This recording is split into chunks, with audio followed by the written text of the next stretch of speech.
네, 현대의 노스트라다무스, 미래학자 엘빈 토플러가 향년 87세로 별세했습니다. 1928년 뉴욕에서 태어난 토플러는 1970년 현대 사회를 통찰한 저서 미래 충격으로 이름을 알렸고 1980년 그 유명한 제3의 물결로 세계적 명성을 얻었습니다.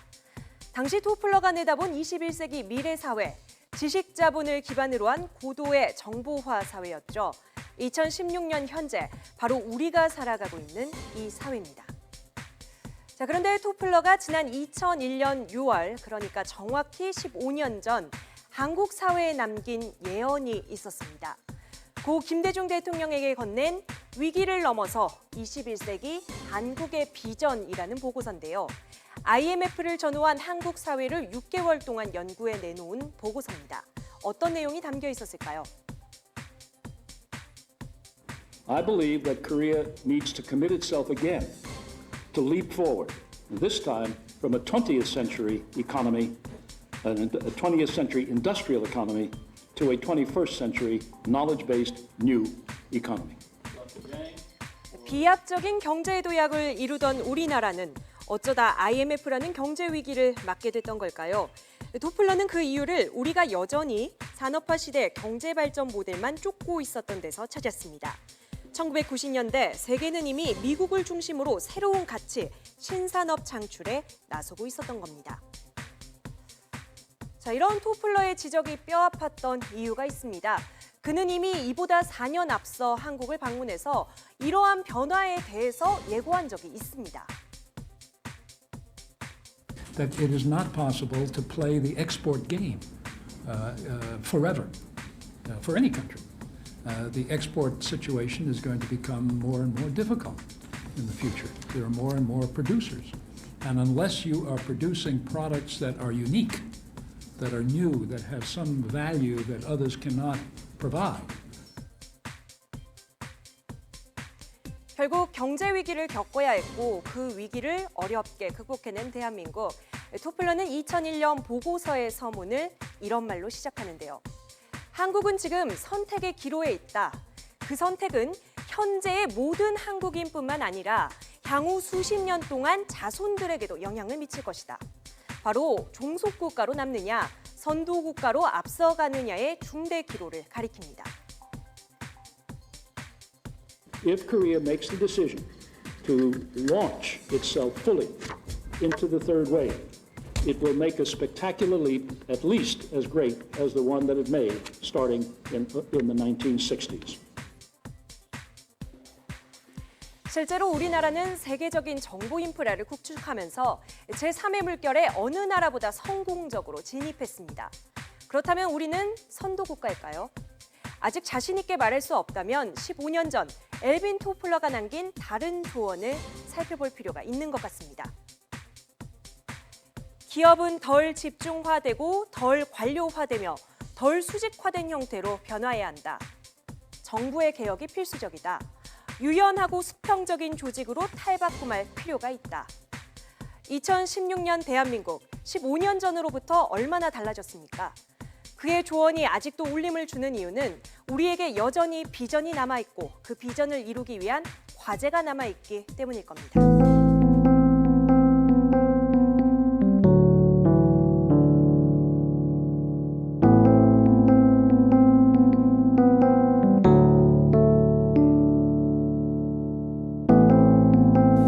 세계적인 미래학자 엘빈 토플러가 지식 기반 경제로 급변하는 지금이 한국의 기회라고 조언했습니다. 이란 기자의 보도입니다.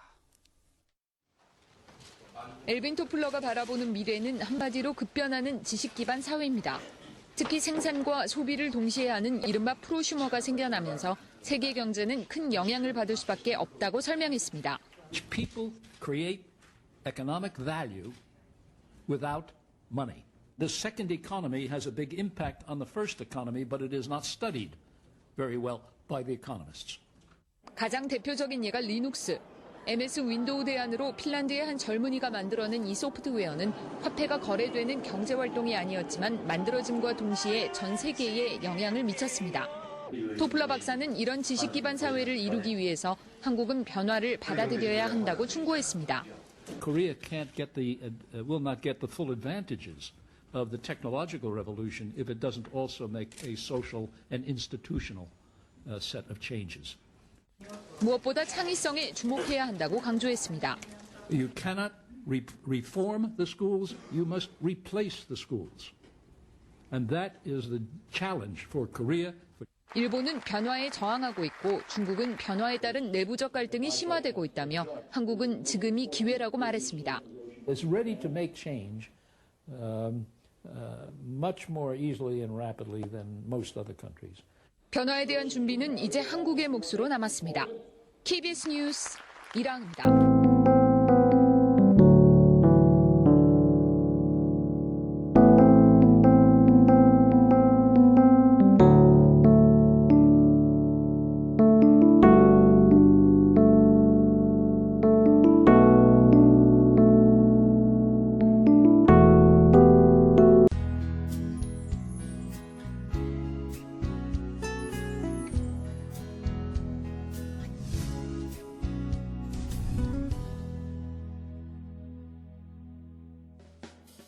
미래 쇼크 제3의 물결을 통해 일찍이 지식 기반 사회의 도래를 예견했던 세계적 명성의 엘빈 토플러. 그는 현대 사회에서 일어나고 있는 중요한 변화의 흐름을 지적하면서 앞으로 세상이 어떤 식으로 전개될지에 관한 통찰력 있는 전망을 우리에게 제시해주고 있습니다. 그가 예견한 새로운 문명은 우리 삶을 어떻게 변화시키고 그 변화는 우리를 어디로 데려가고 있는 걸까요? 궁금하지 않을 수 없는데요. 오늘 소개해드리는 한 권의 책은 새로운 변화의 물결 속에서 지금의 사회, 정치 제도와 경제생활, 일상생활이 어떻게 변화하고 그 변화의 궁극적 목표가 무엇이 되어야 하는가에 관한 토플러의 견해와 그 뿌리가 되는 전제를 담은 책, 누구를 위한 미래인가입니다.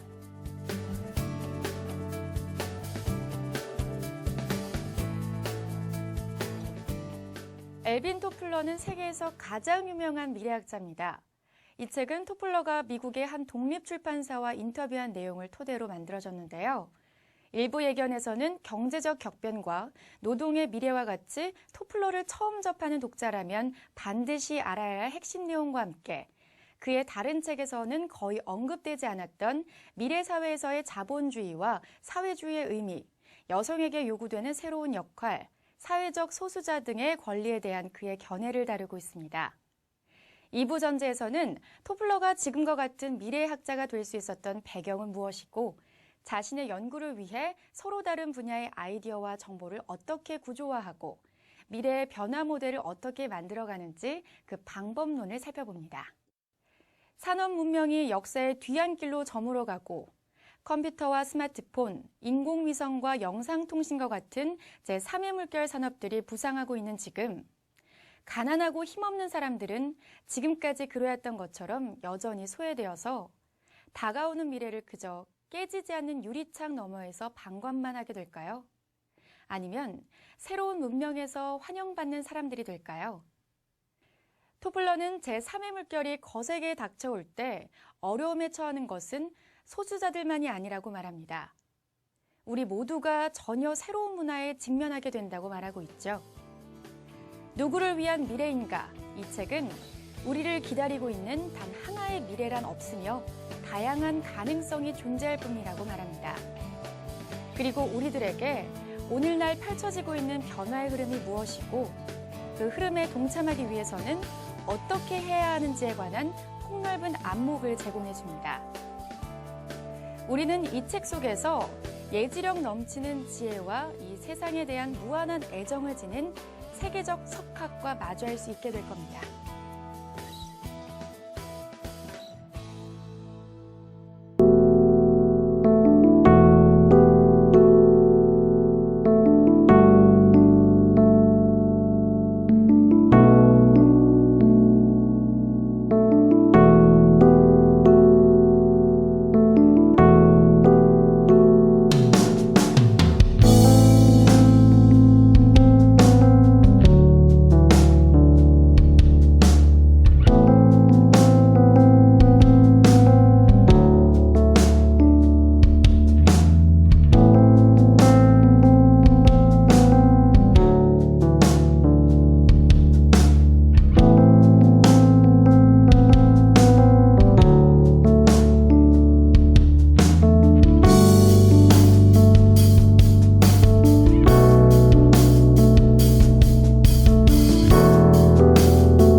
combination of production and consumption, prosumption, prosumer.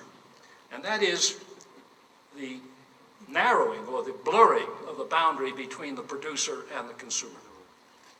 And we see that in many different ways, that we now have increasing numbers of technologies that arm individuals to do what they previously had to go to an expert or to somebody else to do for them. The simplest of that, when Heidi and I were growing up, which is 1,000,000 years ago, we used to take a photograph. You wanted to photograph your family, you had to go to a drugstore, you had to buy film, a roll of film, you then shot the pictures, and you went back to the drugstore. They sent it to Kodak up in Rochester, New York, and maybe a week later you had it back. Well, now we have the camera in your hand, and it makes that entire process, makes it possible for the user rather than somebody else to make that process, and indeed increasing, better the process. And the fact is, I don't know how many of you worry about blood pressure, but you used to have to go to a doctor and say, "Doc, what's my blood pressure?" Now you can buy a blood pressure machine, you have it, it's your own, you do the job that the doctor used to do as far as finding out what your blood pressure was. And what's happening is that we are producing more and more technologies that arm the audiences, the users, and that changes economics, and I don't want to get into that as well. But in fact, each of us as individuals are creating value that economists by and large are not counting in the economic numbers, the metrics of the economy. And that's why there is a revolutionary change taking place in the economy as well. In any event, the line between consumer and prosumer becomes blurred.